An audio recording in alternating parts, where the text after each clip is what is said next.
Sunil ji, competition classes में आपका स्वागत है। जब कभी भी जनरल कंपटीशन में यदि आपको बड़े आकार का प्रॉब्लम पूछ देता है तो या तो आप उससे डर करके भाग खड़े होते हैं या उसको सॉल्व करके आधे में ही लटक के छोड़ देते हैं। लेकिन देखिए, यदि इस तरह के प्रॉब्लम को थोड़ा सा स्ट्रेटजी के साथ, रणनीति के साथ सॉल्व करें तो बहुत जल्दी ही सॉल्व होता है और ये आपको रैंक दिलाने में भी मदद करेगा।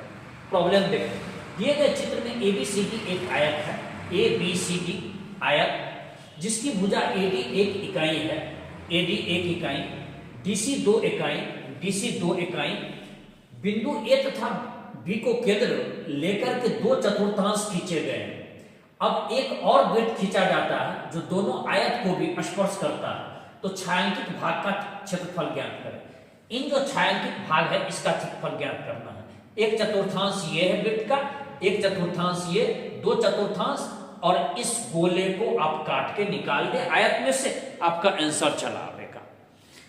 हम पहले आयत ABCD लंबाई 2 चौड़ाई 1 यूनिट, तो हम आयत का क्षेत्रफल झट से निकाल लेते हैं। आयत का क्षेत्रफल वैसे आपको लिखना नहीं है, हम समझाने के लिए, ये 2 यूनिट हो गया।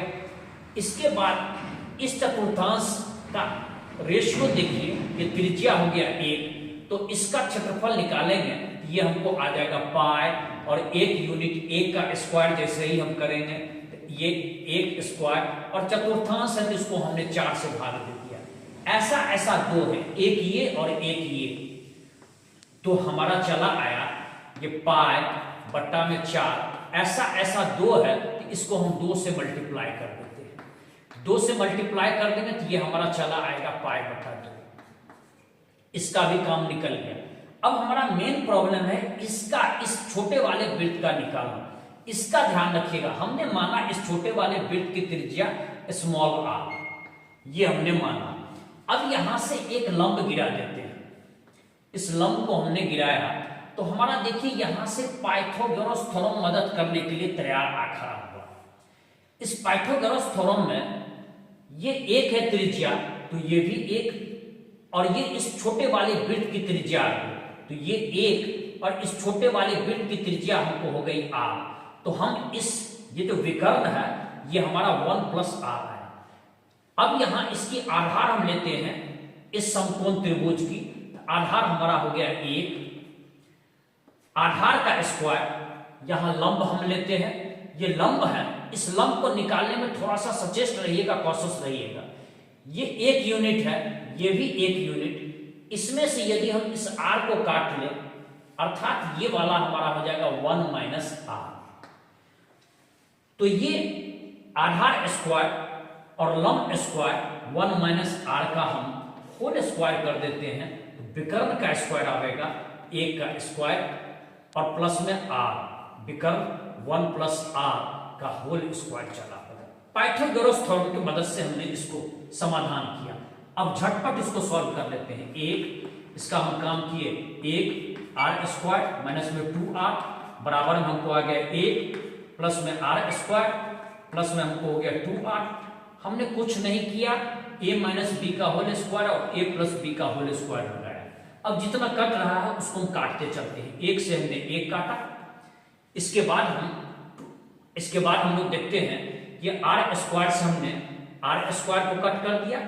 अब जो हमारे पास चला आता है ये -2r और ये 2r, ये जुट गया, ये हमको चला आया 4r बराबर में हमको चला आया 1, और हम r बराबर में लिख सकते हैं 1/4। 1/4 यूनिट हमारा चला आया। इस तरह से यदि हम इस वृत्त का क्षेत्रफल निकालें तो हमारे पास चला आएगा पाई इंटू में 1/4 यूनिट का है, तो r² करेंगे तो 1/4 का स्क्वायर यूं ही हम करेंगे तो हमारा 1/16 चला आएगा। पाई इंटू में 1/16, इसको भी लिख सकते हैं पाई/16। अब तो सवाल हमारा प्रॉब्लम हल हुआ। कैसे?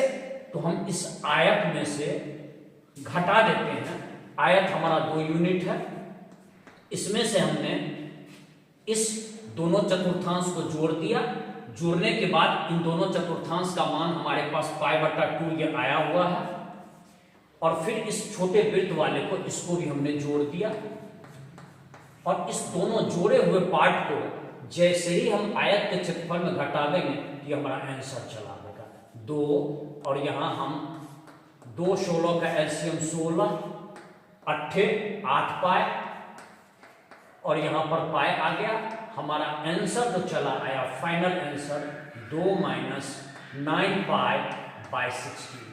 यही आपका फाइनल आंसर ये आपका आया। इस तरह से ये प्रॉब्लम हल होता है। और यदि आपको ये शॉर्ट वीडियो पसंद आया तो आप लाइक करें, शेयर करें, ना कि आप बड़े प्रॉब्लम को देख करके डरें।